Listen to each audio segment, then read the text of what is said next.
It's February 9th, 2023. This is Roqe.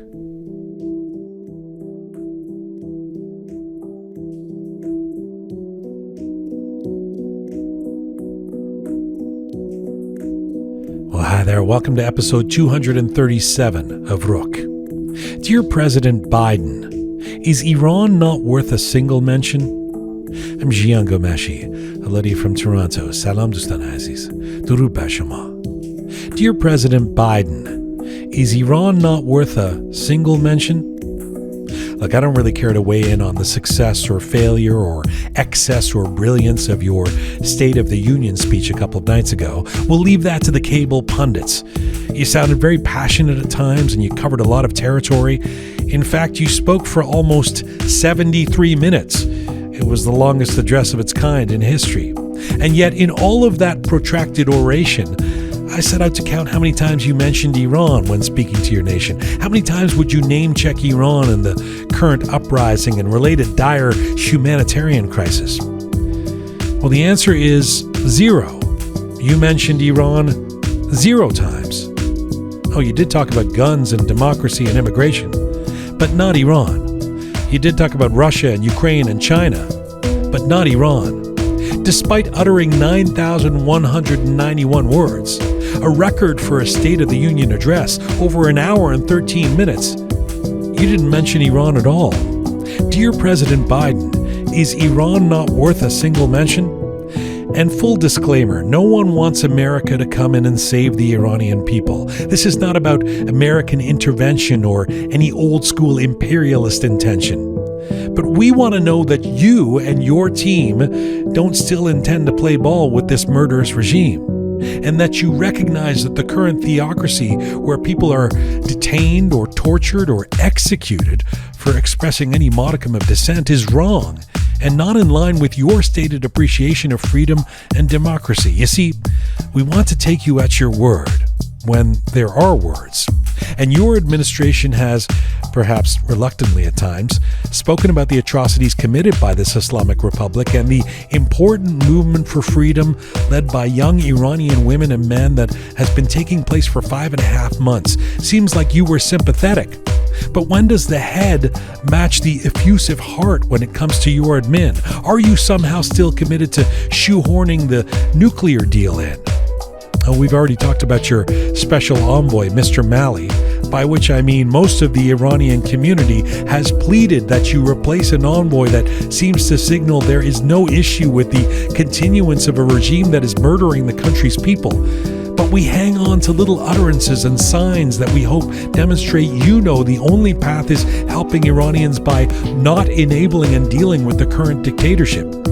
But when given the chance to make even a basic statement about Iranians who have lost their lives in the pursuit of freedom, you said nothing. It's too conspicuous to be an act of omission. It was only a couple of days earlier that your wife, Dr. Jill Biden, with some hoopla, presented a Grammy Award to Sherbin Hajipour, a wonderful but symbolic gesture. When it comes to actual action, there is seemingly nothing on the American agenda. Dear President Biden, is Iran not worth a single mention? You know, there's an old saying that Americans only care about foreign policy when U.S. soldiers are dying overseas. Is that right? Because you seem to have really embraced that idea on Tuesday night. It's in your hands to definitively say that there's no chance for the JCPOA. It's in your hands to convince China to stop buying Iranian oil. It's in your hands to actually even enforce the sanctions that are already in place on Iran. We are witnessing the greatest movement for democracy in years in the Middle East, an historic revolution led by women and men and brave young souls, and it didn't make the cut to fit into your lengthy speech. Is it that your administration is comfortable with the status quo? Because it's unsustainable and a great threat to the Iranian people. Would that your speech had assured the world that this regime has to go. Coming up on this edition of Roqe, tech entrepreneur and online energizer Kooshiar Azimian in Los Angeles, writer and academic Dr. Fathollah-Nejad in Berlin, plus the Roqe Roundtable here in Toronto. This is Roqe, episode 237. Dear President Biden, is Iran not worth a mention?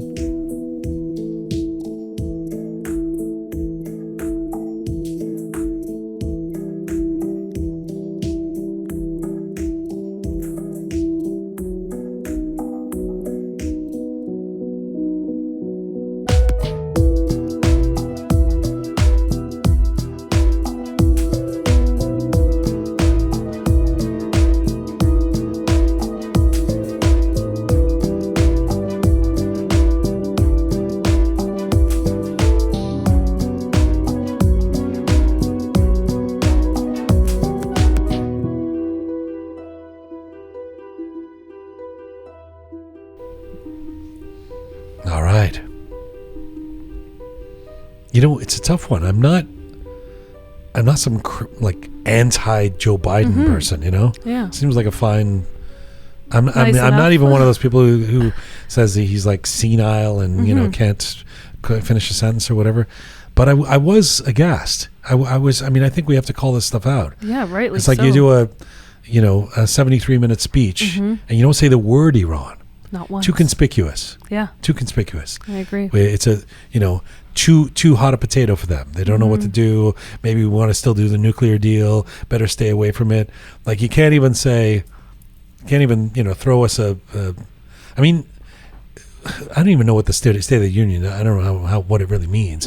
But the fact that there was an avoidance of even mentioning Iran is worrisome. Yeah. Because it suggests that it's really not on the agenda to want to do anything. From a humanitarian perspective, at the very least, he could have expressed, again, quote unquote, solidarity or said something along those lines. You know what? He didn't mention the Turkey earthquake either. That's true. Really? No. Yeah. I thought maybe he'd lead with that or something. It was a very America-centric, not about a lot of foreign, but Russia and Ukraine and China were in there anyway. I won't. I just did the essay. I'm not going to. But I just. For anybody who listens to this or watches it on Instagram or YouTube or something, thinks I'm like, he's seems like he'd be a nice guy to go bowling with or something, Really, yeah. Do you ever do bowling in Iran? Yes. Oh yeah? Yeah. They have the bowling there. Yeah, but we don't have beer. But we have bowling. Do they have any peanut butter in Iran? Oh my God! I've seen that tweet. I don't ever want to talk about peanut butter in so Iran weird. in the same sentence. In case people haven't clued into this, there's this weird thing. I can't figure out if it's an act of omission or commission. Because if it's an act of commission, if it's omission, if it's just somebody being dumb in terms of producing stuff in Iran right now, there's an NPR team in Iran right now. I used to work in public radio and public TV, and I would have, again, it breaks my heart to see this kind of stuff. They're in Iran in the middle of a fucking, revolution. Yeah. And they're just tweeting about peanut Photos butter of peanut and, butter in and, South Tehran. and really weird, and so you kind of go, better this be ignorance, because if this is, some sort of policy-driven idea of like, let's. I can't even explain it. It seems like maybe it's like a 2008 idea of like, we want to avoid war with Iran, so we're progressive lefty journalists who want to show that Iran is just like us. But even that's like, are we not past that yet? Shervin just won a Grammy Award, so we know, there's some Iranians who are not, I don't know, barbaric animals or whatever the racist idea of Iranians is, But my thing is, even if we were in that 2008 mind frame or era or whatever you want to call it, there's prices on those peanut butter jars. At the very least, that individual could have pointed out the economic situation in the country. Oh, sure. Right? Yeah, let's say, okay, you want to... Yeah, the story just took... I feel bad now. There's people listening going... What are they talking about? Or but so this NPR, National Public Radio, American Public Radio person and her team are out there, and she tweeted about finding peanut butter in Tehran in a kind of, they're just like us. They have peanut butter, like bowling. They have bowling, Yeah. And there's prices. And the photo, this is the part that really and there was no context, there was no information. It was just, look at the peanut butter. It's just exactly. Hassan, even if we are not in the middle of, let's say we are not in the middle of revolution, it's offensive actually. Is it? I think so, yeah. I was, you can get some Skippy peanut butter in Tehran. Kooshiar Azimion. We've actually wanted to get Kooshiar on the show for a while. And funny enough, we wanted to get him on the show. It had nothing to do with the revolution. He's this interesting tech entrepreneur guy. He worked at Facebook for a while. He's done a couple of startups. And so last year the schedules couldn't align. We were looking to get him on. So then the revolution begins, and Kooshiar, because he's got this experience and facility for the social media space, he starts making these videos saying, hey guys, in Persian, but also in English, I think, saying, hey, if you want use hashtags, do it this way. Here's the most effective way to get something trending on Twitter or Facebook or Instagram. And he becomes this one of the online sort of gurus of the revolution. And so to talk about that, and also to talk about this weekend, a couple of days from now, so that's Saturday, depending on when you're listening to this, Saturday, February 11th, this Saturday in a couple of days, there are global actions. This of course coinciding with the anniversary of the revolution, the Islamic Revolution, and so there's a bunch of actions happening around the world. Kooshiar is helping to organize or support this big action that's happening in Los Angeles, so he wants to talk about that. He'll come up in just a few minutes, and then Dr. Ali Fathollah-Nejad, he is. I really enjoyed having him on for the contemporary history of Iran. A great academic based in Berlin. He's got a sort of European perspective on what's happening. So I want to kind of zoom out with him and get a perspective. He's covered revolutionary movements and has some perspective on where he believes this revolution began. Spoiler alert, it's not 5 months ago. He thinks this is dated back 3 or 4 years. So we'll talk to him and get his insights on where we think things are at. And I want to ask him about what he makes of the regime at this moment. That is, it's so confusing, the messaging coming from the regime, the brutal crackdown and the executions and the detentions, and then the quote unquote pardoning and soft and cuddly, Khamenei with the little girls, and it's a really strange confluence of things going on. So he will join us from Berlin in just a little while. Before we get to that, let's talk about a couple of things happening as part of our little Roqe Roundtable here, happening in the diaspora in particular, in the past week. One of the big things is that tomorrow, so Friday, in Washington D.C., there is a coming together of 8 of the bigger names of the opposition leadership. That's right. This has been touted far and wide. I suspect if you're listening to this program, you probably know something about this, likely. So Fathollah-Nejad, Hamid Ismailion, Ali Karimi, Reza Pahlavi, Nasrin Sotoudeh, Shirin Ebadi. Did I get them all? Golshifteh Farahani, Ali. You said Ali Karimi, Abdullah Muhtadi. Yes. The Kurdish representative. Yeah. And then I think that's 8. Right? That's 8. That's okay. 8. So they're all. It's not really clear what they're doing, but they're talking at a kind of conference style with a moderator, and I don't think it's a debate. I think they're talking about how to keep the movement going and showing solidarity, I suppose, by all being part of this, right? So the event is officially titled the Future of Iran's Democracy Movement Conference. So I guess it's a conference. It's actually going to be moderated by Karim Sajjadpour. And a couple of things that have come out from news of this conference, I guess, in terms of what's on the agenda, is to talk about the continued viability of the movement that's been going on for the last 5 and a bit months, I guess. The common vision that these individuals have and their hopes and ideas for the future of Iran, and specifically how democratic change in Iran can actually change the world. Great. So some of the things that are on the agenda. I mean, I'm one of those people who thought, good, finally, let's get them all in a room. And I posted something about that, and then there was in almost predictable, I looked at how long does it take? Looking at my watch, there was like, how can there ever be unity if Reza Pahlavi is included, or the opposite of that? How can there ever be unity with these other heathens? Only Reza Pahlavi.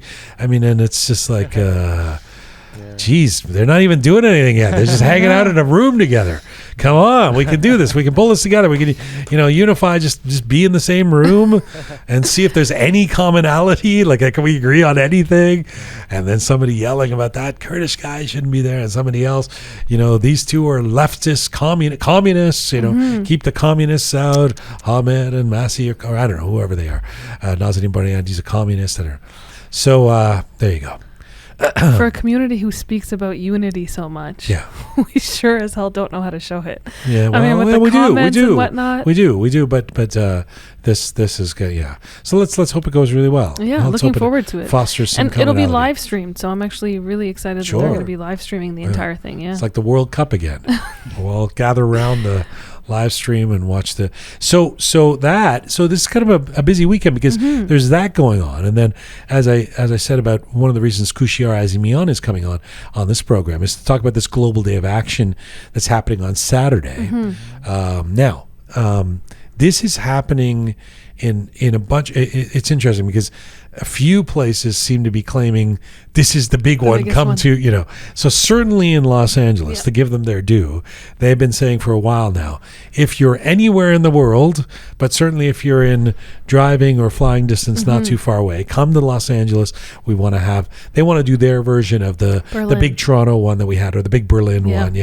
And I can only assume it's going to be huge because they've really been pumping this, and there's going to be celebrities and all.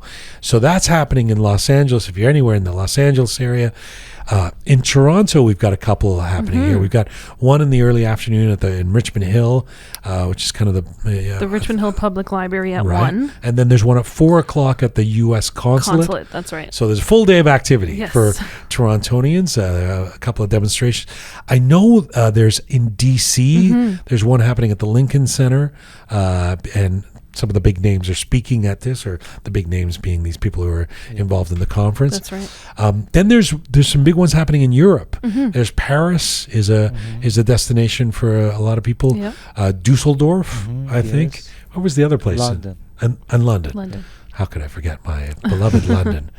But I also know, I know there's one happening in Vancouver, wherever you are. Montreal, I think. Yeah. I mean, it starts from Australia, That's right. It's happening in Australia. So wherever you are, look for a local demonstration. I mean, don't, if you can't make it to the LA one, doesn't mean that you can't do something, but this, and it's important to recognize that this is coinciding with something. See, if you grow up in the diaspora, the anniversary of the revolution supported by and touted by the regime is not really in your mind, because nothing happens in Canada, or it didn't for many years. I guess there's some certain agents of the regime that might be celebrating or something. But so it was kind of off my radar growing up. I didn't know about this Bistodoa which is the revolution anniversary. It's only in recent years that I've come to know this event that is, abhorred by people who don't support the current regime, but touted, and it's quite a spend, right? They put a lot of, they put a big, it's like the version of the, Kim Jong-un, the North Korea tanks going by and everybody saluting them and that type of thing, right? I mean, it's kind of one of those days of celebration. So these demonstrations that have been planned around the diaspora are a response to that, or trying to trump that kind of attention that is going to happen. Are there demonstrations planned inside Iran as well against the demonstrations? I mean, as far as I've seen in the social media, no. I mean, the influencer people ask people inside Iran to please don't come out. Might be a dangerous day to do that. Yeah, right? stay at home because I mean, it's a day that regime, like the regime people, they would be on the street, right? So it's they're going to try and exploit that and put out images of, look how many people support the regime, and who knows how many they're paying and all of that. So this Saturday, be there wherever you are. Yeah. Will you be there, Pegah? I will be at both. All right. Actually. Excellent. Did you have anything more to say about February 11th? Nope. Just, I think you've covered all of it. Just for anyone who's in and around the Richmond Hill area, I'll be there and I'll see you. Oh, okay. Pegah will be available to say hello. Yeah. And Shaya, you and I, before we went to air, we were talking about. We all watched that interview with Nasrin Sotoudeh. It's hard for me to watch these interviews because I always think of the questions I would ask. But fine, Christian and Ampor, yeah. But but you can't watch it without thinking about the courage of this woman. Yeah. Unbelievable. It's just amazing. Yeah. Like is she even out of prison? No, or she's- No, she's on medical furlough. That's the thing. The minute I saw her on screen, first of all, no hijab. I mean, right then and Nasrin there. Sotoudeh, the noted Iranian lawyer who has been jailed. I mean, we did a big special on her, Free Nasrin, 2 years ago or something. She's basically been in jail for defending women in Iran who took off the hijab. So she's been detained all this time, and at times in scary scenarios where we were worried about her health and her life, and so she's out on a medical leave for now. She's out on a medical furlough. and does an interview with Christiane Amanpour. Yes. Yes. Wow. And I mean, the things that she said in the interview, Yeah. I had to watch it a couple times, first of all, because there were What moments stood where I out for was you? taken back by just the fact that she was having this interview. But, well, I mean, like I said, first thing is she's having the interview without a hijab. She's talking about the death of Mahsa Amini and then makes a point of saying it was a government killing. Specifically, she goes out of her way to say, hold on, let me just reiterate. Then she talks so openly about the fact that Iranians want regime change and basically chronicles this almost lead up to what led individuals to feel as strongly as they do. And she was so adamant on repeating the fact that Iranians want regime change. And then I think at one point, Amanpour actually asked her, aren't you scared to be doing this interview? And I mean, her response to that I had goosebumps. It blew me away. And she was saying, yeah, not really. And she was saying that my family and myself, we've constantly been under pressure, but It's almost a redundant question for her Exactly. at this point. yeah, Scared. yeah, You exactly. Oh, she's, yeah. I mean, I remember when we had a special episode on Nasrin. It was about 2 years ago. I guess so. Yeah, and Or more even. yeah, and we received letters that, oh no, she's with regime, and Yeah, there were actually people saying, what's the big deal? She's an insider. What has she really sacrificed? And it was like, really? Like, I think her she's life, something- her law career, and think- she's so razor sharp too. Yeah. I mean, Oh, defending. I mean, it's a corrupt legal system, obviously, but She was sentenced to 38 years, I think. Something That was like the that. last Yeah. sentence that she received in 2019. 38 years and 150 lashes or something like that. well, we will see. It's going to be an interesting few days. I want to bring in our first guest in Los Angeles in just a moment. I should mention that we now have our Patreon page up. That means that we crowdsource to support what we do, these activities here with Roqe Media, and keeping the kind of media message that we have here alive. So if you are a regular listener, if you like to join us regularly, if you check out the podcast on any of our platforms or often are dipping into our content, we would love your support. roqemedia.com. You can go there and press support us, and it'll take you to the Patreon page where there's a few different options, and you get some benefits to being a Patreon member in the gold or silver or bronze category, which I think starts at $10 a month. You can go to our website or you can go to Patreon, right? Yeah, you could also search Roqe Media on the Patreon website and it'll bring you right to our homepage. Patreon. That's right. Patreon. We'd love your support. Thank you guys who are already our Roqe members there on Patreon. We really appreciate you. Thank you, Pegah. Thank you, Shaya. Let's Thank get to you. our first guest. My first guest today, I've been looking forward to this. He's an Iranian-American tech entrepreneur, a CEO, and co-founder of 310.ai, a machine learning for a biotech company. Kooshiar Azimian was born and raised in Mashhad. He moved to the United States to pursue his education in computer science and received his doctorate from UC San Diego. Kooshiar has his own podcast called Kooshiar, where he shares his knowledge on technology, blockchain, biotech, machine learning, and finance. He has been very active since the uprising began in September and uses his online presence to raise awareness about the current situation in Iran. And as I said, he's one of the high-profile Iranians helping to organize a major demonstration this weekend, this Saturday, February 11th, in Los Angeles. And right now, Kooshiar Azimian joins me from Los Angeles. Hello, sir. Hello, thanks for having me. I'm happy that after a while we got to do this. We wanted to do this a year ago for a different topic. Yeah, Well, finally. a Just year ago, the topic would entirely be you. Unfortunately, now it has to no, be more than you. this is probably a more useful conversation. Just a quick correction. I dropped out of my PhD program to start my first startup, and then I worked at Facebook for a while, and now this is my second startup, which is a biotech AI company. But yeah, I think it's very, very modest and telling of your character that you opted to correct me about not finishing the PhD rather than just cruise along the Persian highway of being called a doctor. So, so it's very kind, very, very, very telling of your modesty.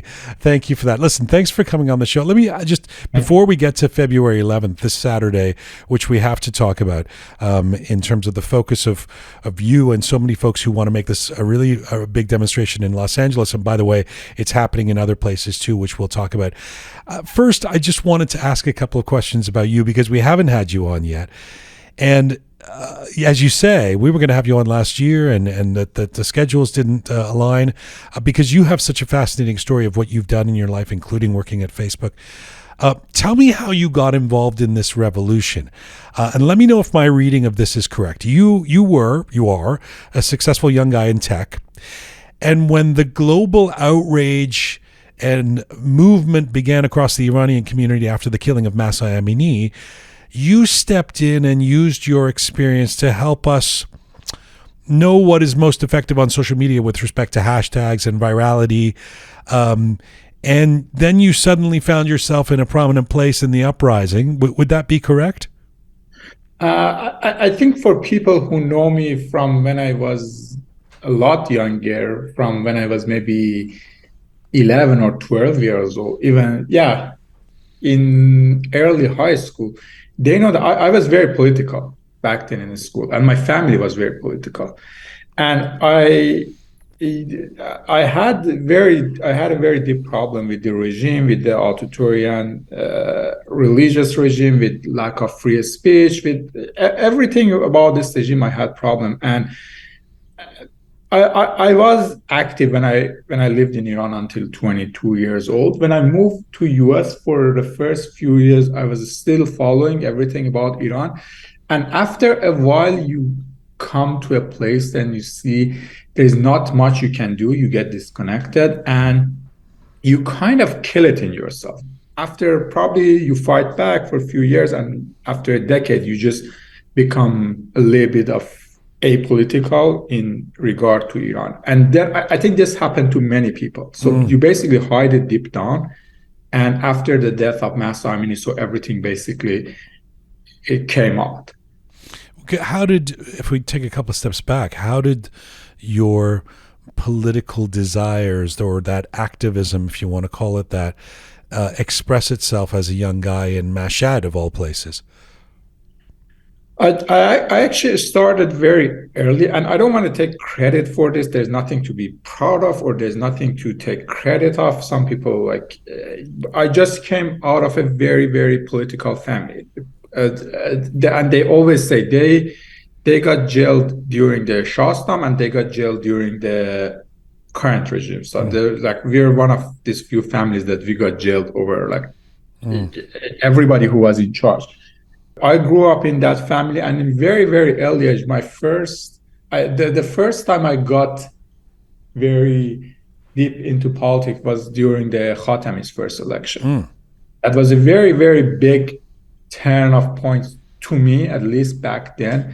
There was a little bit of a hope for a country that was very deep, hopeless, basically. At that time, especially with the sort it was of 1997, actually. 97, yes. At that time, with the what we now would say the fallacy of reformism in the air, could you have imagined a time when young people would be out on the streets publicly in Iran saying death to the dictator?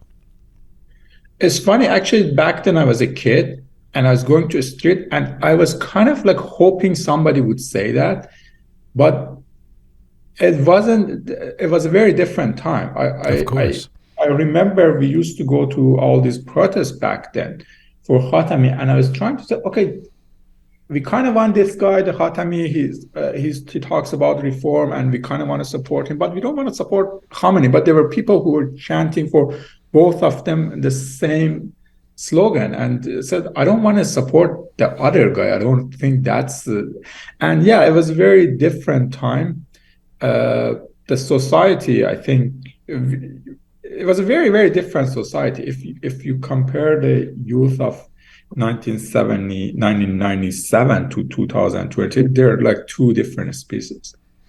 You know, working in tech and startups, I can only imagine, and having had some experience with it now myself, is there's all kinds of challenges. But the challenges are not necessarily putting yourself out there publicly. And I don't say this because I've seen any particular, dissension or trolling of you or anything. But what's it been like to go from a relatively focused tech career in more recent years to being at the center of something in what, not the center, at one of the people who's online, getting a bunch of attention and trying to help in a very volatile situation with, as you know, a community that tends to have a lot of different opinions. Coming from that public tech person to the politics, that I was a political person, but I chose not to talk about it in public, very, very purposely. That came with a lot of backlashes, and if it wasn't for people in here, if I had to make the decision based on my own preferences and just optimize for my own personal life and goals, I wouldn't do it. Because there are a lot of pressures, there are a lot of disagreements, there are a lot of angers, and there are a lot of, it's just not good for me, right? Yeah. At the end, I think at the end of this, I don't think it's good for anyone, frankly. I mean, it's not good for anyone. It's part of it comes with the territory, though.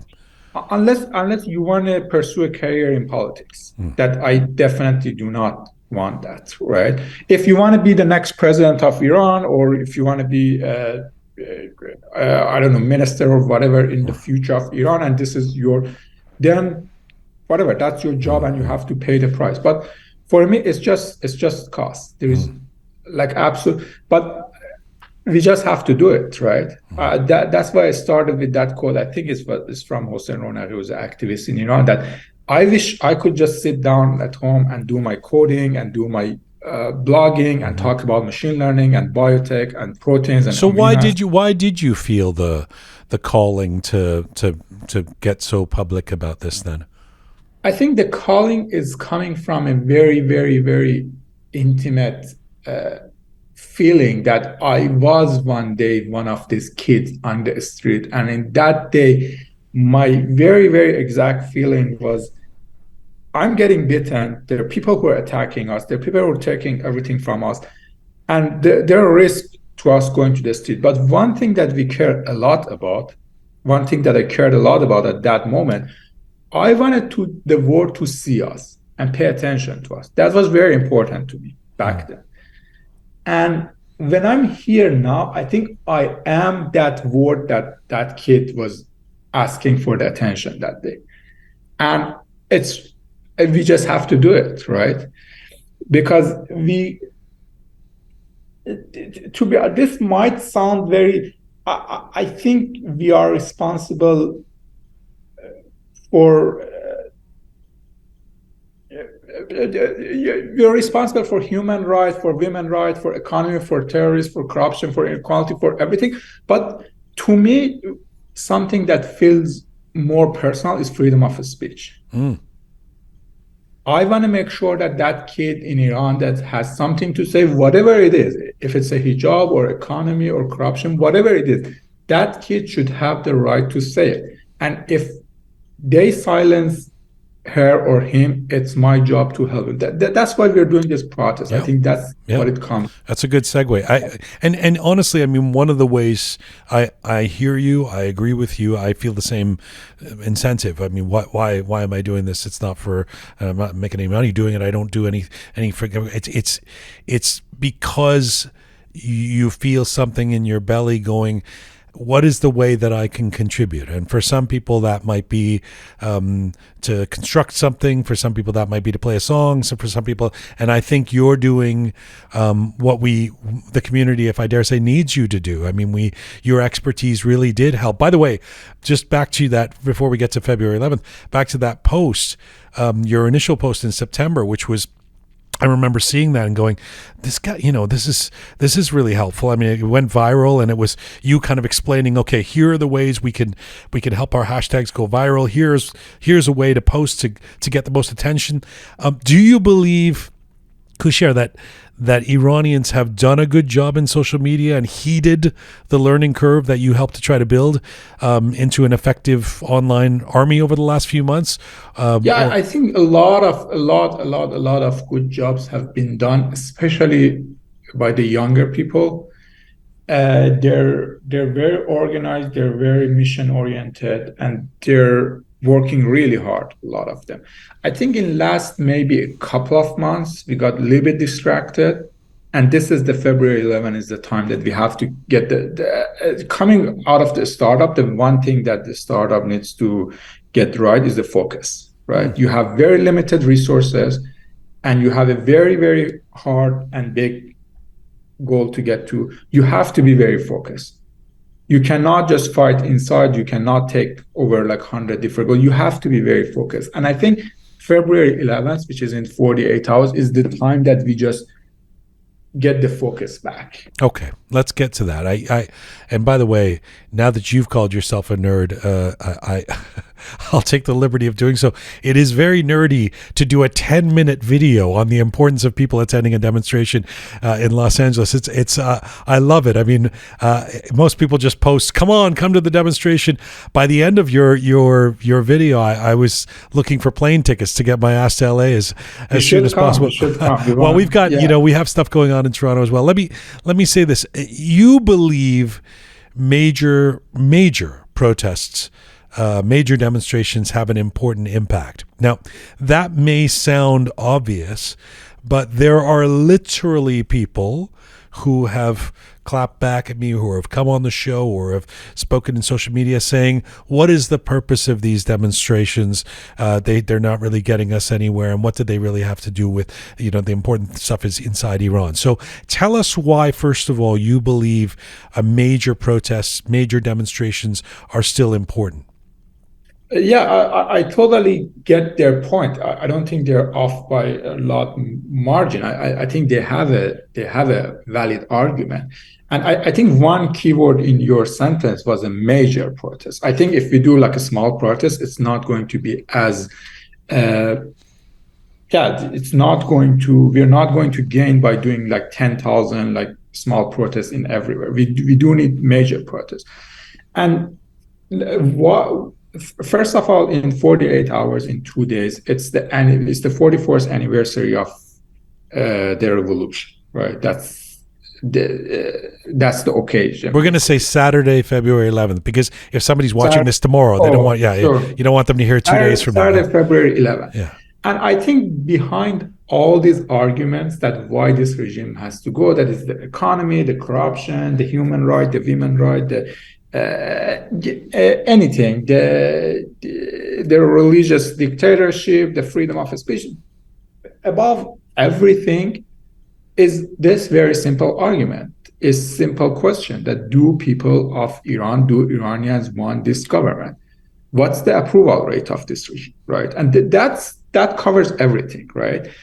And you can ask that question very differently. You can ask, okay, are you happy with the regime? That probably over 95% of the people would say no. Even some of the supporters of the regime would say no, things are not good. If you ask, do you want this regime to go? Do we have to go through the revolution with all the costs and everything? The number drops a lot, but I believe it's still over 70%. maybe over 80%, right? We don't have that number. But at the end of the day, that number is the key argument. If Iranian wants this regime to go, they must go, right? If they want this, even if as bad as they are, if they want them to stay, they can stay, right? And here comes the propaganda machine that is a core part of this religious dictatorship. I call it Orwellian government, whatever you want to call it, right? They work in two dimensions, basically. The first dimension is convincing people, especially the less educated people, that things are okay.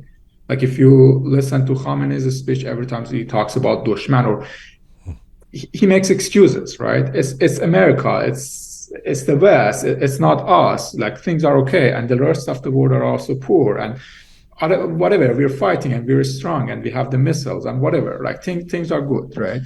That's the first part of the propaganda. The second part is lying about this number, right? You don't have a free election. You cannot conduct a poll, and you cannot go to the street. Like there is no way that you show that what is this number. And their claim is some ridiculous number. They still claim that 98% of the people are happy with the regime, right?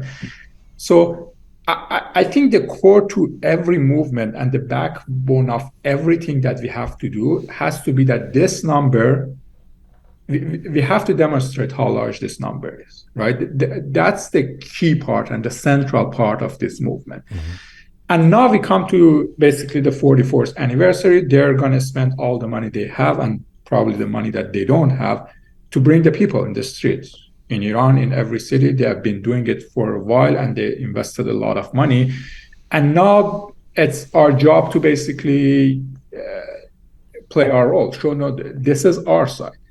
And the thing is, this is what I tweeted about today, this revolution, or whatever you want to call it. One reason that has been successful in keep going for a very long time is it has two heads. The head's inside and the head outside, right? And they work as inefficient as it has been for some period of time. They have been working actually in some synergy together, right? And that I call it one of the keys to the success of this movement so far. And especially as of today, that the pressure is mounting on the activists on Iran, like mounting like crazy. We have to do this even more, right? So when it comes in 48 hours, February 11th, 2023, we have the responsibility to even go to the street on behalf of them, right? And that's the key part. So there is this day that we're only 48 hours from it, and we have this responsibility. And half of us, not half of us, obviously there are a bigger population. They can't do anything because of the pressure. Correct. Right? And let me just add a quick sidebar to what you're saying, because, I mean, part of the reason we're having this conversation is I want our team here want to do whatever we can to amplify this day as well, February the 11th, this Saturday. And you know, I know the call has been to get everybody to Los Angeles. If you really can't make it to Los Angeles, there's things happening in different cities around the world, in DC, in Vancouver, in Toronto, in Paris, etc. But, you know, we did this series, Kooshiar, I don't know if you ever heard any of the episodes, through the fall. On our Thursdays, we were doing Voices from Inside Iran, where we would talk to young people. We would change their names. We try and, you know, ensure that people don't know where they are. But we were speaking to basically a lot of young women and men in Iran who have been on the front lines of the demonstrations. And every single one of them, I asked every single one of them, you know, someone in Mashhad, a young girl in Shiraz, a kid in Tehran, does it make a difference to you when you hear about these big demonstrations that are happening in Berlin or in Toronto or in Los Angeles? And every single one of them said it's huge for us. The energy, the morale, the spirit it gives us. So that is why I go out on those demonstrations, because otherwise we're just doing it for ourselves in an echo chamber of our little community here in Toronto. But knowing that it makes a difference to them in Iran is the bread and butter of it for me. 100%. I started the conversation. I said I was that kid one day, and I knew exactly how important. You don't want to be silenced. You think, okay, if the pressure is mounting on me in Iran, I want somebody else to raise my voice. That's extremely important and emotional for them. I mean, we're going to gain we're going to get the population out, and then we can talk to the Western politicians, and we can use all the other forces that comes with that. But yeah, that's the main reason. And also we energize the movement from outside, right? We give energy to each other. It's good for ourselves too. But yeah, at the end, that's the argument. Why do you think that? I mean, in your video promotion for this Saturday, you make the case that you think there should be one giant demonstration, for example, in America, rather than it happening in different cities. Why do you believe that? I think one giant demonstration is going to be, you want to show the solidarity. You want to show the large population, right? That's, I think, very impactful, like comparing to having many smaller. So you basically want to show the world, like, you want to answer the propaganda machine that, no, look, this is a big population, and obviously we do not have as many Iranians in US as we have in Iran. That's just like a trivial. So as they bring their population into the streets of Tehran and Iran with all the propaganda and all the money that they invested, we need to have one big crowd, right? And I always argued we have to focus, and if you look at the history of this revolution so far, we gained a lot after those mega demonstrations, the one in Toronto and the one in Berlin. Those two, and there was one in Strasbourg that was more targeted, but the Toronto and the Berlin, those two were very impactful. And that energy probably comes together in LA better than any other city. Besides, Los Angeles has the largest Iranian population compared to any other cities in the United States. Besides, there's Orange County and San Diego that they're next to it. Besides, there's San Francisco, Seattle, Vegas, and that you can just fly in 1 or 2 hours. Besides, I see all the pictures that people are driving from Texas today.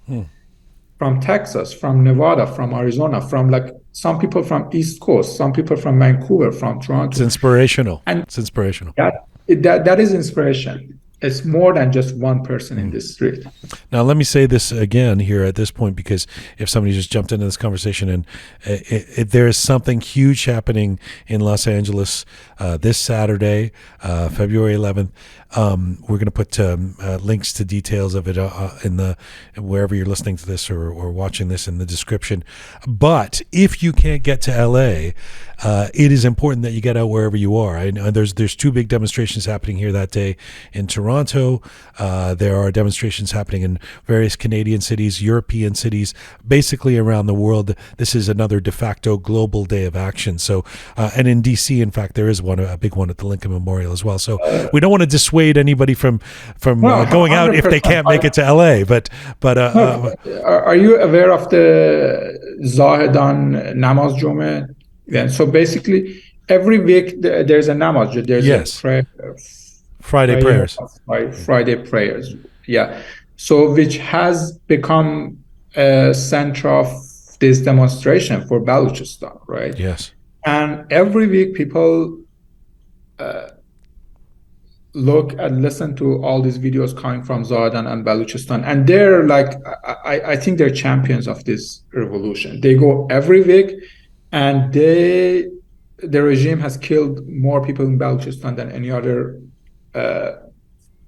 state or cities in Zahedan, and they keep going. And Kurdistan, they also keep coming out in Kurdistan. In Kurdistan, both of them, they have been extremely showing extreme amount of courage, and they keep going back every week with all the risk, and they keep chanting the most radical slogans. They're not backing up, right? And I want to call them out. So this 48 hours of action starts in actually a few hours in Zahedan. So they're the champ. They're the ones that leading. They're going to start in a few hours. We're going to have another Jome, another Friday in Zahedan. And after that, the same as other weeks. It starts with Australia, but the big ones, there are 3 large ones in Europe. I want to do a little bit of advertising for them. There one in Paris, in London, and in Düsseldorf. Those are the three really large ones that are supposed to happening basically Saturday in Europe. And then it comes to US on the East Coast. You're going to have a really large one in Washington, D.C., in Toronto, and in Chicago. And then we're going to end it in Los Angeles, that we are expecting this to be the largest demonstration of Iranians outside of Iran, or at least in US ever. And we're hoping that we get non-Iranians to come to this demonstration. There's been a lot of work to bring Americans into this, and the politicians and the celebrities and everybody who can just raise our voice. Can you tell us anything about the plan for LA? Are you yourself speaking? No, I'm not. I don't think I'll be a good speaker in those types of. I think I always said this for the demonstration. You don't want somebody to come, as you said, like make arguments or like make a math formula logics for you. You want somebody to give energy to the public, right? I think for those types, you need somebody who can. Yeah, the energy is way more important than the content for that type of environment. And we have been talking about who should speak, and like it's been a lot of back and forth. I'm sure. The thing is, I think this is one of the things that I'm trying to get along is we should stop focusing too much on who's going to talk and what's going to talk. We should focus more on how many people show up on the street. Thank you. So the only thing that I care about is like we get 100,000 people in the streets of LA chanting and just showing up, like whatever you want to chant. And by the way, when you have enough people, in Toronto when we had 80,000 people or whatever it was, and it doesn't even really matter who's speaking. It's you can't half the crowd can't even hear who's speaking. It's about the impressive show of force, and I don't disagree with you that Berlin rally with 100,000 people resonated across Europe. I mean, we need to keep doing that kind of thing. Thank you. Thank you for coming on. Thank you for promoting this, and thank you for all the work that you're doing. And we will hopefully have that proper conversation about your trajectory, your journey, and your own personal profile when we get the chance. Before I let you go, let me ask you this: in terms of what you have been feeling. And we keep talking about the paradoxical feelings that we go through in the last few months of hope and despair and energy and fear and excitement and heartbreak. But back to the kid from Mashhad who, despised this regime and wanted change and came from the political family and came to America. How do you feel? Right now, in terms of your Delet Chimige, what does your heart tell you in terms of where things are going for a free Iran? I think it's somewhat of a shared feeling among everybody. It's obviously you're sad for everything that is happening, for all the executions, for all the people who died. You're scared for the people in Iran. There is anxiety, but at the end of it, there is a hope, right? And that makes things, I think everybody's life became more meaningful and beautiful because there is a hope. Like before this, there was no hope. Like all these feelings, we have pushed them down, but now and for my personal life, when I left Facebook and I started this startup and I talked to my co-founders and everybody else, I said, we're going to a really, really big war, right? This startup is not for making quick money. We're building tools that basically our deadline is by 2030, we have to cure cancer. We have to build the tools that we can cure cancer, we can cure Alzheimer's disease.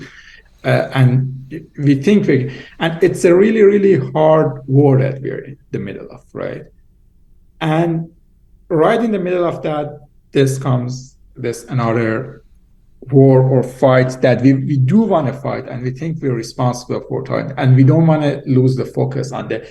And it was very, very hard in the first few weeks, and I was very reactionary for the first few weeks. Then I learned I have to be able to, I think a lot of the Iranians come into this conclusion that now if you want to help, if you want to contribute, you have to build this double lifestyle of doing your works and at the same time contributing. And you have to assume that this is going to be the way it is for at least, this is what I tell everybody, for at least another year. How do you want It's a marathon, not a sprint. Pace yourself.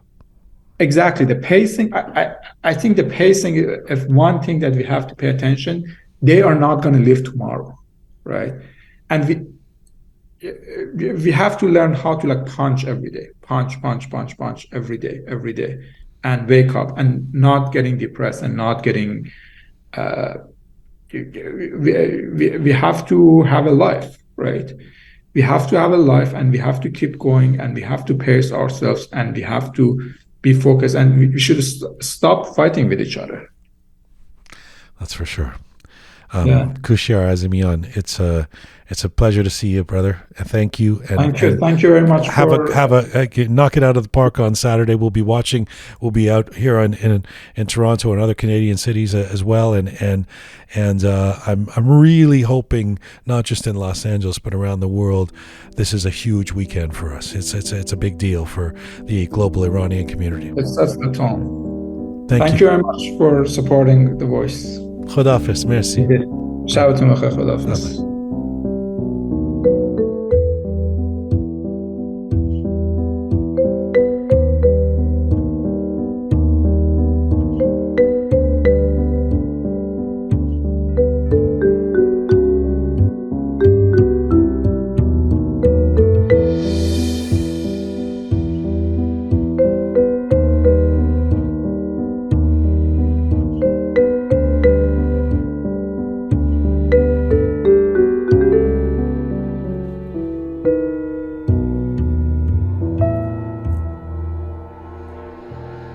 This is Roqe, episode 237.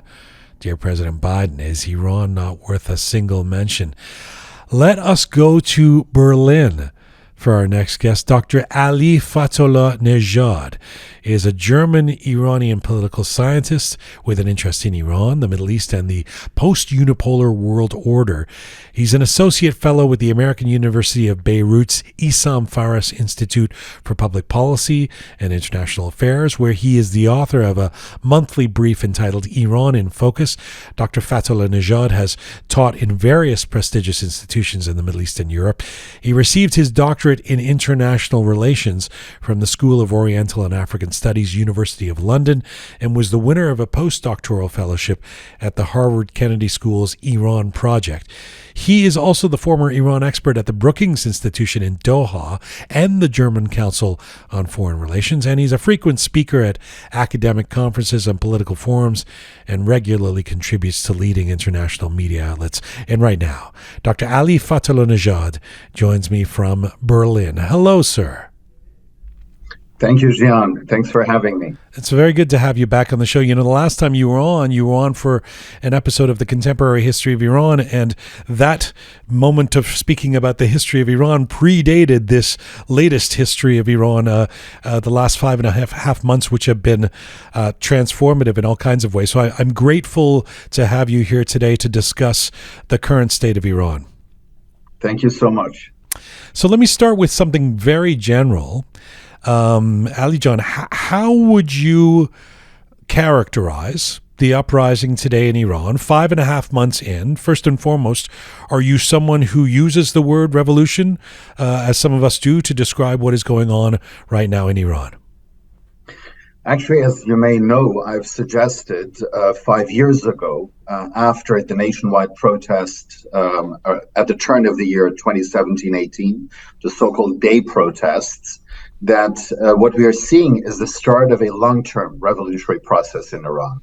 Because for the first time ever, the lower classes that had hitherto considered to be the social base of the regime, or at least loyal to it, had taken to the streets en masse and, chanting slogans against the entirety of the Islamic Republic, against all components, be it the clerical component, that is the ruling Shia clergy, or the military, that is the Islamic Revolutionary Guard Corps, and for the first time ever also against both factions of the political establishment. So not only the hardliners, but also the reformists were the target of popular rage. Right. And we had the continuation of those protests in November 2019. And this time around, since last September, we have, I think, Iran fully engulfed in the revolutionary process, because for the first time ever, we see different social classes participating in the protests. It's by the way, when somebody says, and no disrespect to you, because I defer to you on subjects like this, but when somebody says, yeah, the revolution's actually been going on for decades, or it's been coming for a long time, it always feels like a bit of a cop-out to me, because it's like, yes, we know it's been bubbling, but I like where you've positioned it as have a few people. Some people date it from Aban a little bit later, but the point being that 10 years ago, or during the Green Movement, or certainly before that, you weren't likely to hear chants of death to the dictator in the streets of Iran, or an overt call for regime change. And you're saying, starting about 5 years ago, that was the turning point? Yes, I believe so. I mean, the Green Movement of 2009 was largely an urban middle-class phenomenon. But of course, there were also more radical elements, and also some of the people were even chanting death to the dictator back then.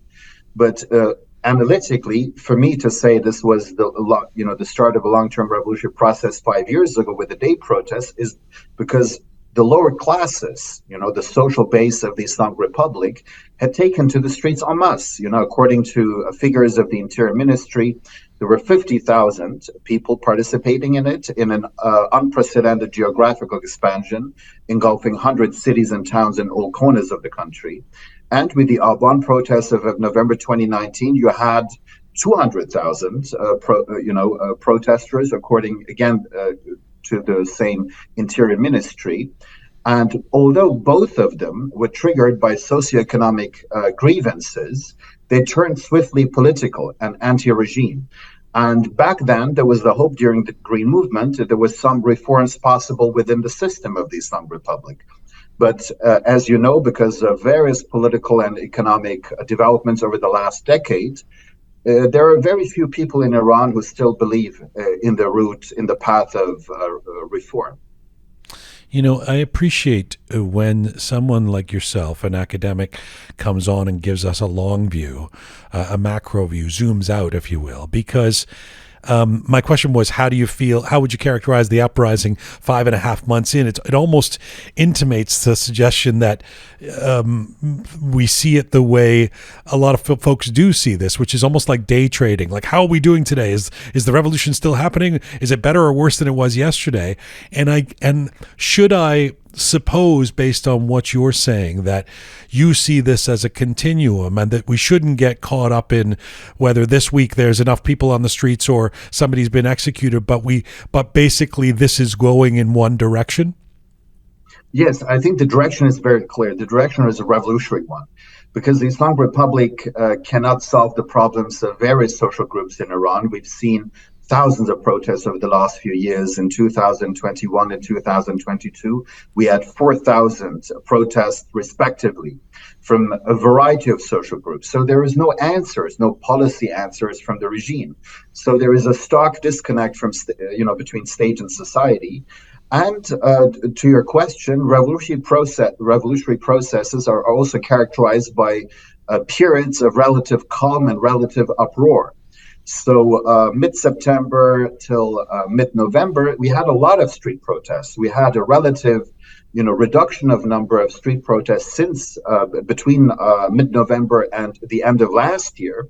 And this year, we have very, very few, almost zero street protests. But this is also due to a combination of repression, but also of the seasonal winter. And I believe that we're going to see a reemergence of street protests because, as you know, the economic situation is very bad. We have a historical, loss of value of the national currency. We have more than 50% inflation. And as we know from both the day and the Aban protests, protests driven by socioeconomic grievances can turn, political very swiftly. So I expect this process to continue.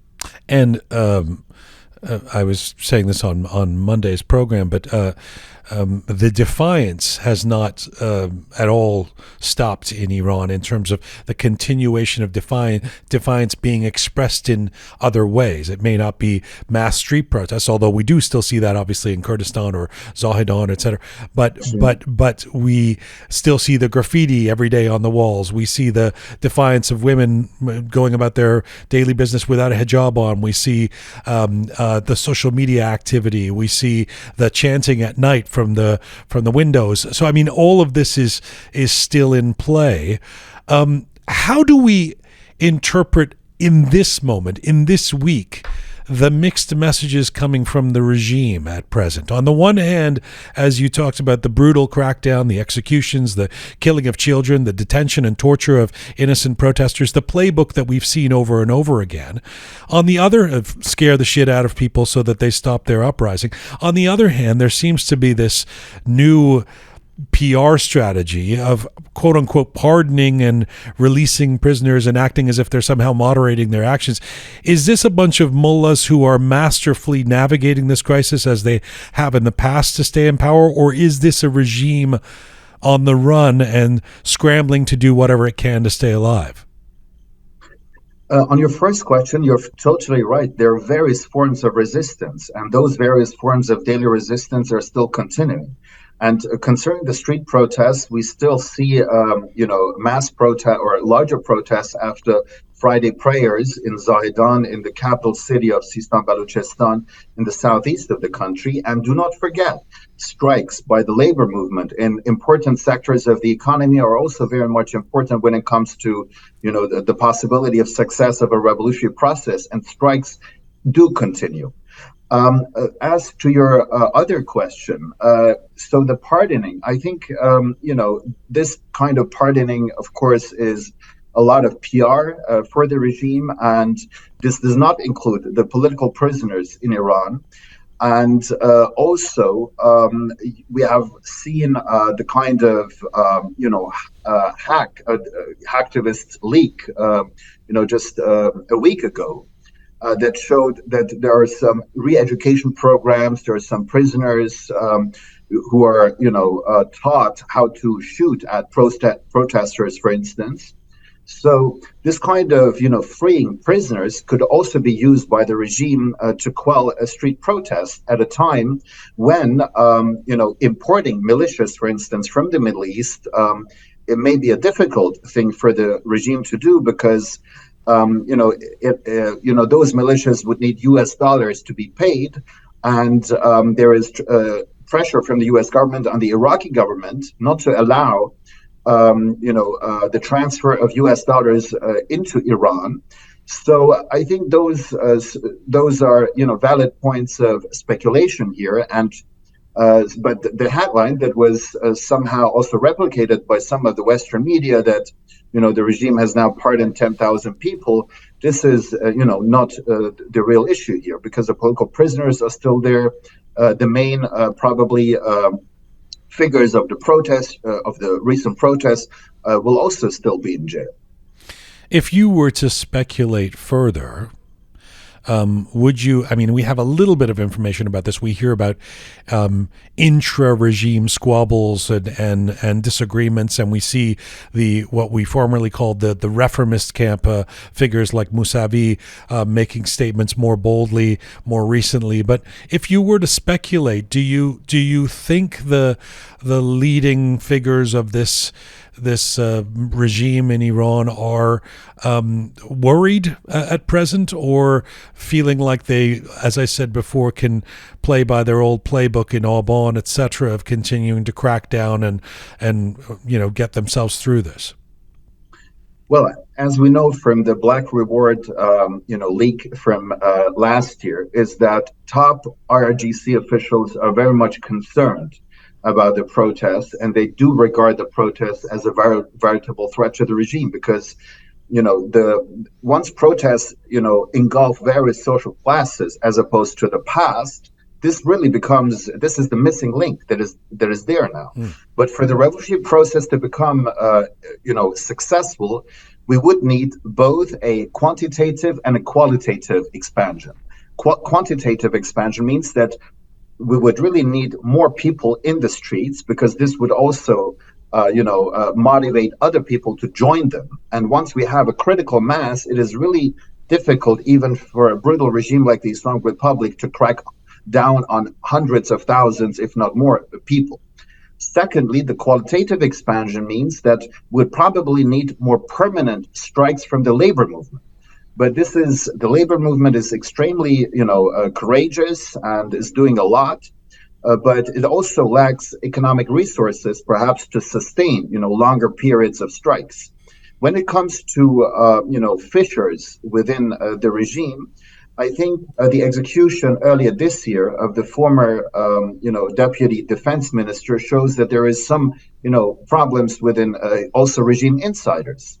And also Khamenei, the supreme leader, replacing both the police chief, but also the governor of the province of Tehran, who is now an RGC commander, signals that also in terms of the security architecture, there are problems. Although the security architecture, there's been heavy investment in it after 2009 Green Movement, precisely with the aim to quell street protests. Ali, let me shift slightly from inside Iran to outside Iran. I mean, the revolution seems to be, there's parallel tracks. There's what's most importantly happening inside Iran, but there is, of course, this massive diaspora that is in play. And you've spoken before about the learning curve that has led to this moment where the young people of Iran understand that reform of this regime is no longer possible, never was possible, but they really get that now and are fighting for complete change. There's also a sentiment that seeing this revolution through requires the unification of opposition both in Iran and particularly across the diaspora as well. And that is something that, despite the fabulous demonstrations in places like Toronto and LA and the huge one in October in the city that you're in Berlin, we've seen that unification has not entirely taken place. We see bickering, we see disagreement, we see partisanship in opposition camps. Does that concern you, or are we on track somehow? Well, first of all, I think we have to note that there is unprecedented unity within Iranians, both inside and outside of the country. There is a paradigm shift in both spheres that, as you said, reform is no more possible. So this is a huge, accomplishment, basically. And then, of course, we had the so-called opposition coalition around the turn of the year being, proclaimed. Sorry. Let me just underscore that point. It's a good one. It's an important one because we don't often talk about that enough. We when we speak about disunity, we tend to talk about different personalities or people canceling each other on the internet or whatever. But you make an important point.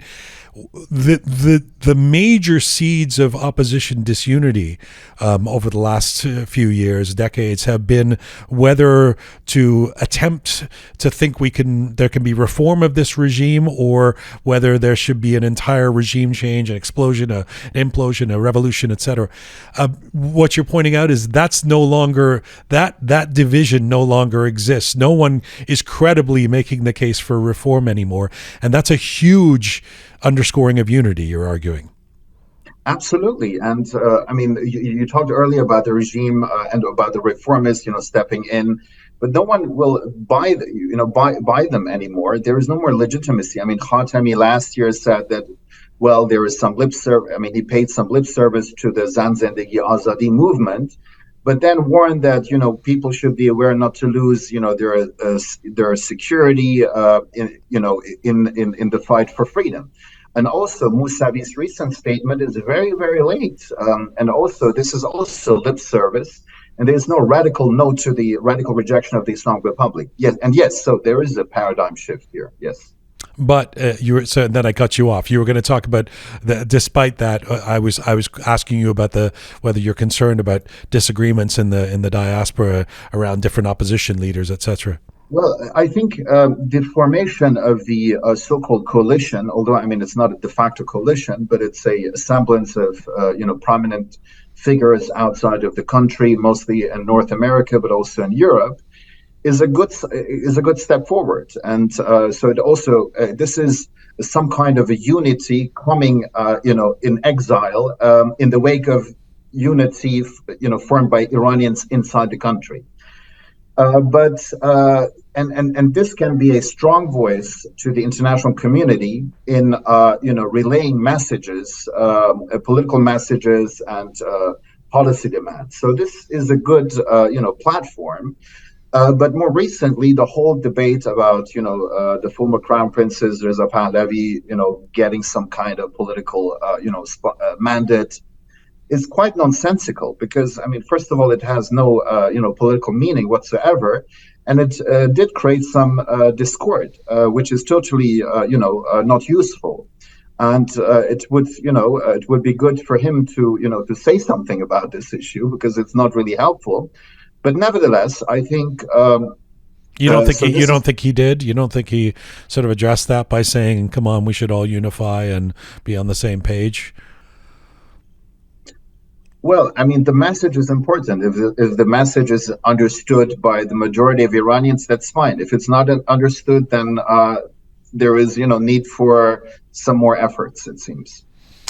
Let me ask you about international reaction and action, and with the disclaimer that nobody's arguing here that we want the U.S. to come and save us, etc. But I started the show today, Ali, with a little essay about how President Biden didn't even mention the word Iran in his 72 minutes, State of the Union speech 2 nights ago. We've seen the Canadian government equivocating, despite saying all the right things about, they've been equivocating about putting the IRGC on the terrorist list. And of course, where you are, in Europe, we've seen European countries not close their embassies, not call back ambassadors, not have an appetite to put the IRGC on the terrorist list. Is the international community still somehow hedging its bets, or maybe even worse, waiting for the revolution to fail and comfortably wanting to not dismiss relations with a dictatorship for business reasons? Well, I think that the Western countries at first thought that the protests in Iran going to be crushed quite soon, as during the last time. So during the day protests and also the Aban protests, the regime could crush it within 1 or 2 or 3 weeks. So the expectation was the same, but then the realization was a different one, that actually there was some longevity here, there was some persistence, and this time around the story was probably a different one. So some elements within the policy circles started to understand that maybe something is different. But still there is a lot of confusion here, because it was at a time, the protest started when the Western countries wanted to revive the nuclear deal. And so on the nuclear deal and on this, aim, they still have this aim, but they do understand that it's difficult to sell it publicly, because the regime has lost a lot of, all of its legitimacy. And they also do understand that, reform is an illusion within the system. So all of that they do understand, but there is still a lot of reluctance, and some policy circles still believe that we may sit down and talk with the Islamic Republic sooner or later to revive the nuclear deal in order to prevent Iran from acquiring a nuclear weapon. But, would you agree? Gilda Sahibi, a political scientist, was on the show on Monday, and who's also in Germany. And, she basically said, look, these European nations, what they want is, quote unquote, stability in Iran, in the region. And what that de facto means is we'll even enable a dictatorship if it means that they're not going to cause trouble. There won't be any trouble. The proverbial trains will run on time so that we can continue our business. Is that the way you see it? It's quite a cynical view, but is that basically what's going on? Well, true, but the real issue is that Iran is no more stable since 5 years. You cannot have more frequent and more radical protests, and the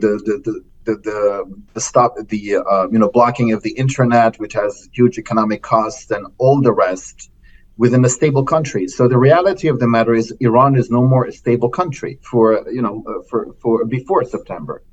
But when it comes, for instance, to the issue of, the EU putting the RGC on their terrorism list, there is some, reluctance here, and they haven't done that. And also, the sanctions that the Europeans have imposed on Iran have been quite modest, because they still want to leave the path open for a possible reopening of negotiations. And although putting the RGC on the terrorism list would have two major advantages in my view. One, it would send a signal to the protest movement in Iran at a time when there is a kind of stalemate between the regimes and the protester side, because neither can overwhelm the other. No side can overwhelm the other, and it would bring new breath into the movement. Iranian society understanding that the West is really changing course in its policies, is no more reluctant to put pressure on the Islamic Republic like in the past, is no more seeking engagement. Secondly, and this comes back to the point that we discussed earlier, which is about possible rifts within the regime elites. Putting the RGC on the terrorism list would also signal to people inside the regime and the RGC that the system has no more future. And so it has quite important, in my view, advantages. But the kinds of threats emanating from Tehran have also, had also their kind of, had also lead to some reluctance in Europe. But have those threats ever amounted to anything? I mean, we're going to come and get you, Sweden. I mean, what do those threats really mean? Exactly. I mean, if we look back at, the U.S. Putting the RGC on the foreign terrorist organization list, we see that the retaliation from Tehran was to put the CENTCOM, which is, the regional military arm of the United States, on the Iranian terrorism list. But the consequence was not really escalation, as a lot of observers had feared, but because of the fact that Iran, the Islamic Republic is not suicidal. They're not going to escalate to a point where they're going to risk a full-blown war involving Israel and or the United States, and in its wake probably also Europe, which they're going to lose and which going to imperil regime survival. So the kinds of threats emanating from Iran, you have to really not take them at face value, but just look at the past, look at the consequences of the U.S. terrorism listing, and the consequences were not as harsh as many had feared. If you were to put a cap on as the speechwriter and the one of the analysts and inner circle of the Biden administration, explain to me why in a speech that talks about democracy and freedom and mentions, albeit not, it was relatively short on foreign policy, but still mentioned Ukraine, still mentioned China, etc. Not one mention of Iran. 2 days after the symbolic gesture of Dr. Jill Biden, his wife, giving Shervin a Grammy, why do you think there would be no mention at all of what's going on in Iran? Because there is this confusion, and that Washington still thinks that they may again go back to the negotiating table with Iran. But this also pertains to the kind of geopolitical and foreign policy thinking in the Biden administration. And the Biden administration was quite weak in dealing with Iran over the past few years, because this has been, the kind of perception from Tehran.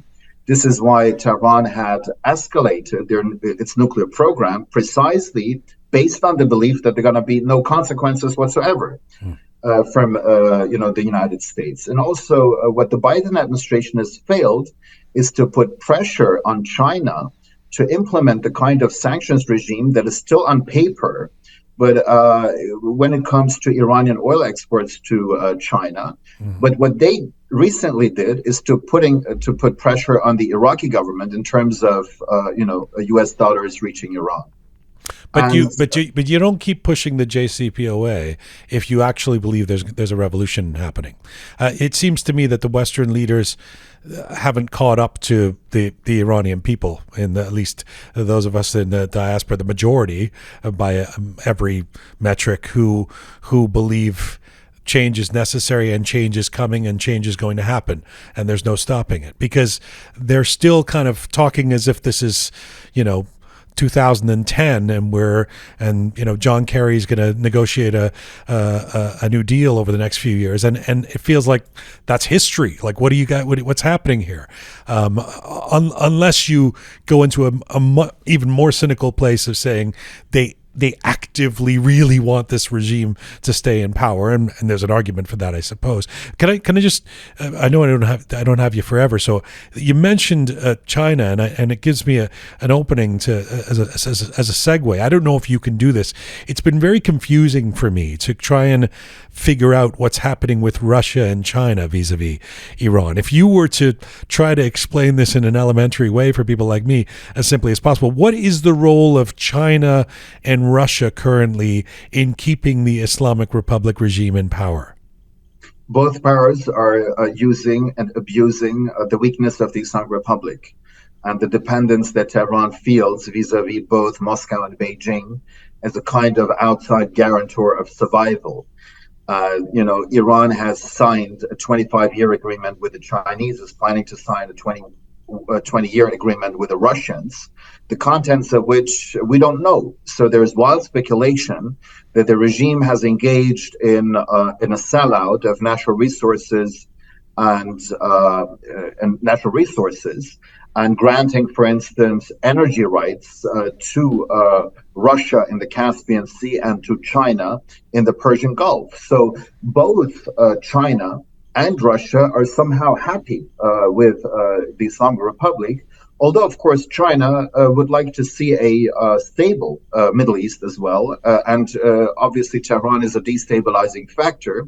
But the weakness of the Islamic Republic is also benefiting to both non-Western great powers. But China also wants relations with the U.S., right? So if the U.S. were to put that pressure on China, China would presumably back off the oil purchases and all of that.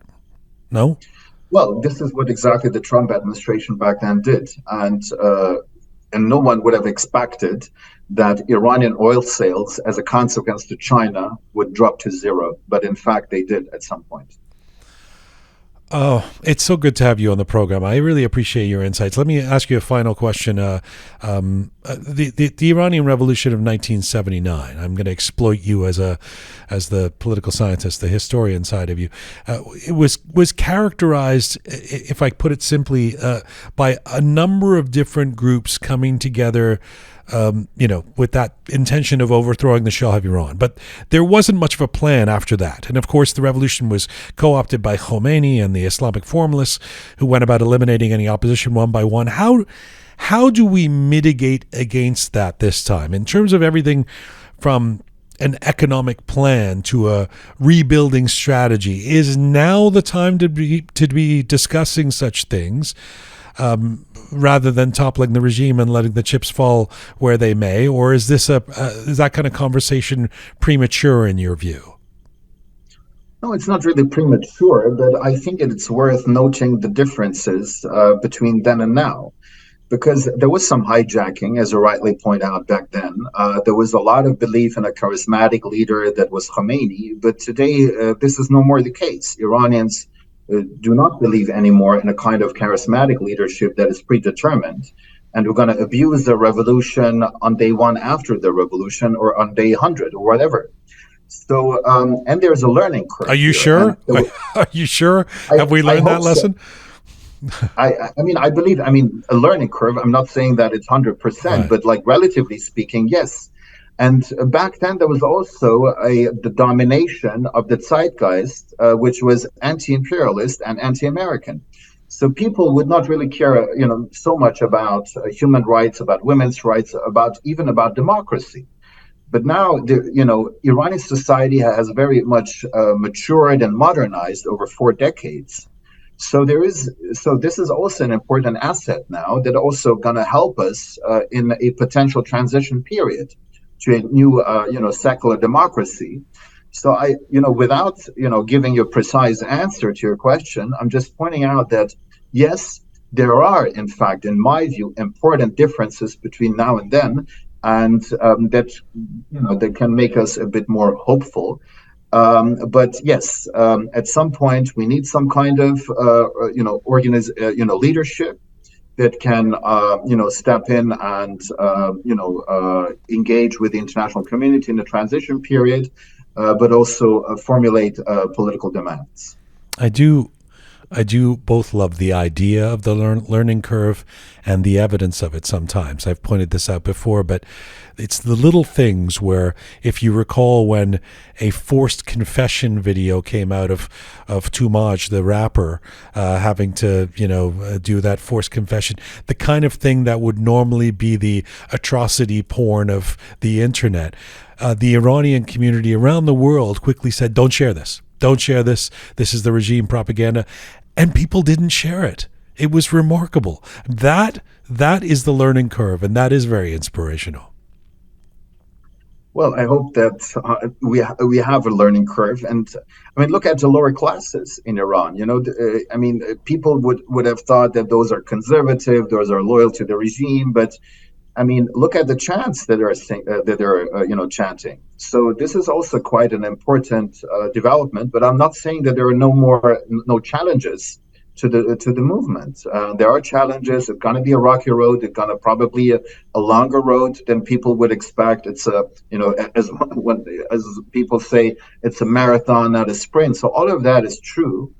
And the geopolitical environment may also not be that conducive. We talked about the West, but also regional states may also not want the overthrow of the Islamic Republic and, being replaced by a democratic, country, a secular democracy, because it would lead to a domino effect in a region that has the highest density of autocracies in the world. So in geopolitics, also the existence of a foe is very important. There are vested interests, connected to that. So, but then again, I think we should also point to the huge geopolitical, advantages. 1979 was the birth of political Islam in the world. But this could be a historical, historical correctness by having a democratic Iran, and this would pacify regional geopolitics significantly, because that would revolutionize Iranian foreign policy, not only in the region but also beyond. It would have tremendous, advantages. Also, when it comes to material interests such as energy security, because under current circumstances, Iran cannot be the kind of energy, supplier, for instance, to Europe, as one might want, or some might want, but a democratic Iran, not under sanctions, could really be a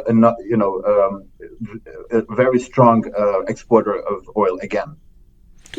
Dr. Ali Fathollah-Nejad, always good to talk to you. Thank you for this.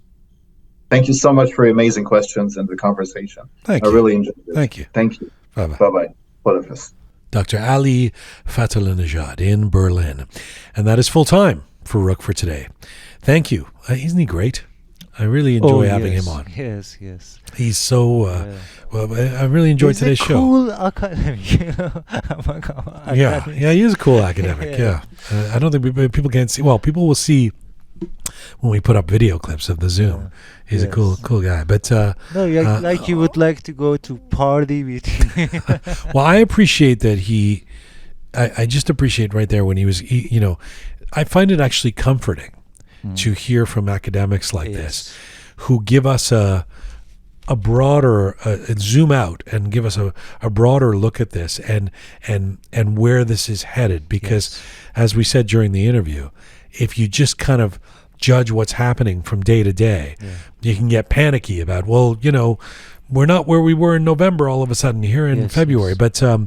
But you know, when he dates it back 5 years and goes, here was the turning point, and ever since then it's been this train chugging along that keeps growing more powerful. Yeah. You know that the end is nigh for this regime. And also the last part that he was telling about the geopolitical situation of Iran, like sometimes me personally, I forgot that Iran is in the middle of Middle East. You know, it's not in the middle of like close to Switzerland. Of course. You know, it's in the Middle East. So we have to like we have to be cautious about our pace toward, you know, social freedom. Yes. It's even if the regime were to fall tomorrow. Well, especially if the regime were to fall tomorrow.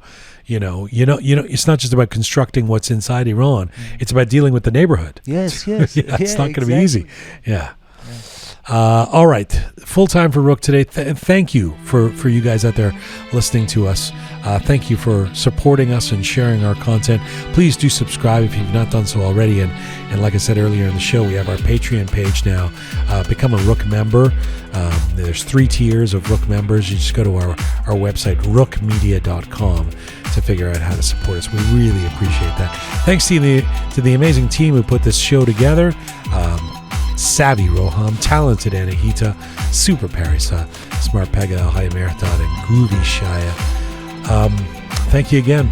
See you next Monday. Get out there this weekend on Saturday and wherever you are and be part of these demonstrations. We'll see you out there.